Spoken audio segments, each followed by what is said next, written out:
Good morning. Hello.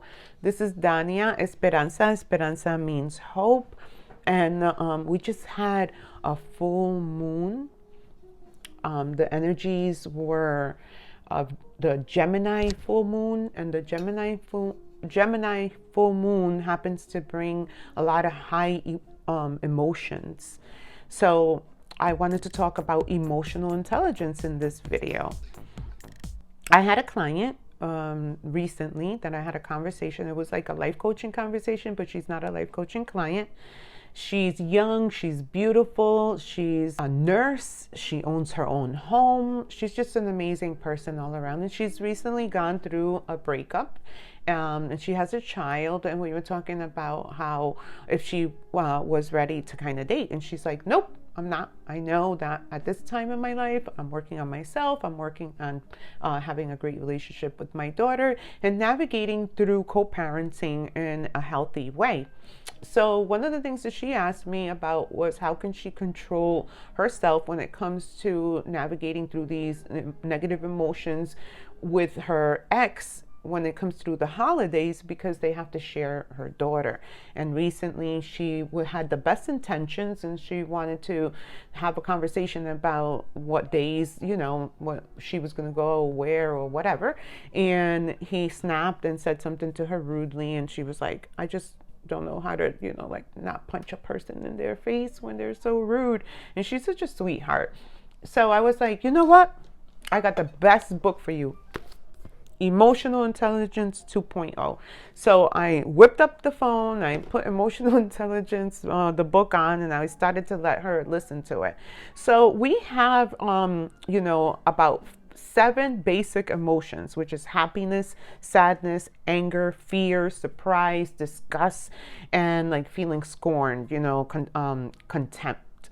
So when someone says something to you that is meant to trigger you, it's meant to hurt you, or they just don't even think about it because they're just angry, they're upset that you're not choosing them, or you broke up with them, or whatever the case may be, then what you're supposed to do is breathe. That's the first step. And I taught her how to do the breathing exercise of 4 seconds of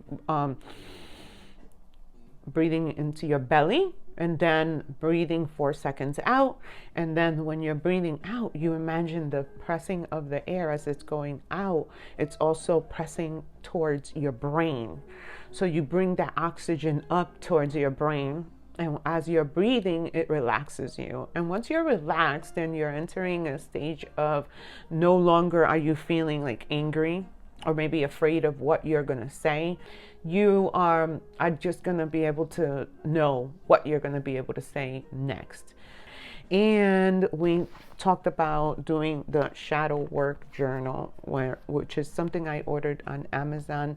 And this one, I started to read the first couple of pages, but I went into another Audible that also is about shadow work. And listening to Audible is helpful for me because I do it while I'm cleaning, I do it while I'm working, I do it all the time. I'm listening to audiobooks, listening to positive affirmations. That's part of my way of controlling my emotions and being able to have a better sense of self. And I have been able to really help myself a lot and raise my vibration when it comes to my learning about my emotions, and also being able to understand how to stand in my own, when you start elevating yourself, when you start raising your vibration and you start elevating your standards and setting healthy boundaries, you're going to wake up one day, and if you are sharing a bed with a man or a woman that is not aligned with your values, aligned with your purpose, aligned with your vision, you're going to want to change that, because we don't have time to waste. Every day, every minute that passes by is time that is being wasted. It is not being invested on something that's going to help you in your future. So when you wake up in the morning and you realize that the person that is laying next to you might be someone that you obviously love and care about, but you know that this person is not someone that's going to help you elevate or is going to help you come up to the level that you want to raise yourself when it comes to your future in order to manifest whatever it is that you want to manifest. For example, when it came to this couple, they both owned their own homes. So it was interesting because they're both super young, and it's like super attractive and successful, and then they just couldn't make it work. So it was interesting because, like, it's interesting when you see someone that checks all the boxes, and then when you end up being in this relationship, you look at yourself in the mirror and you're like, where did I go wrong? I mean, I know that he was like this, and this, and this. He was perfect, or she was perfect. And then you're like, what happened?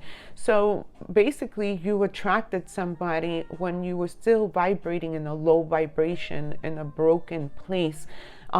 They looked like they had it all going on. They own a home, they have money in the bank, they have a great career, they have, maybe even a great family. But deep down inside, there's shadow work within that person that needed to be done, or they were raised with the certain background that is not aligned with your background. Some people have a certain, there's a personality and a B personality, and you have to understand who you are and where you stand. And if this person is completely backwards and not aligned with that core value, then you're not going to be able to have a future with that person. So with checking all the boxes, and the superficial is so seen right away. It's in the Johari window of the square of where everybody knows this information. So with time is when you get to know a person, asking questions, having the right conversations, giving yourself that space and time to understand yourself within that relationship, because not everybody is for everybody, but some people want to force those pieces inside that puzzle. I was one, constantly forcing God knows how many narcissists inside my empathetic, empath, and intuitive puzzle, because I wanted to fix them. It was like I knew that we had so much in common. There was the music, so many things. But then deep down inside, there was other things that mysteriously were not aligned, and that people wear masks because they don't want you to know their hardcore darkness. They don't want you to know these things. So these are the things that you need to know before getting into these relationships. And with her, we all see signs. We see the signs when we're very young. When we start dating, we see it. We know it. When a person talks to us rudely, they gaslight us, or they cross boundaries, and we see it, and then we turn the other cheek. We look the other way, and we're like afraid for change, and we're like, okay, I'm going to stay in this place. And that's usually because we are connecting with our broken self, our inner child, our wounded child from the shadow self, this shadow work. So when you get to do shadow work and you learn, emotional intelligence, it's like about a balance. So you will be able to make more money, because at work you'll be able to get along better with your co-workers, and everyone who scores a higher EQ is able to receive a better position. That's like in corporate. So, and then when you raise your emotional intelligence, there's so many things that awaken. When it comes to a relationship, there is nothing better than having emotional intelligence when you're elevating yourself with a relationship. You will not put up with bullshit. You will not put up with gaslighting. You will not put up with lies. You will not put up with manipulation.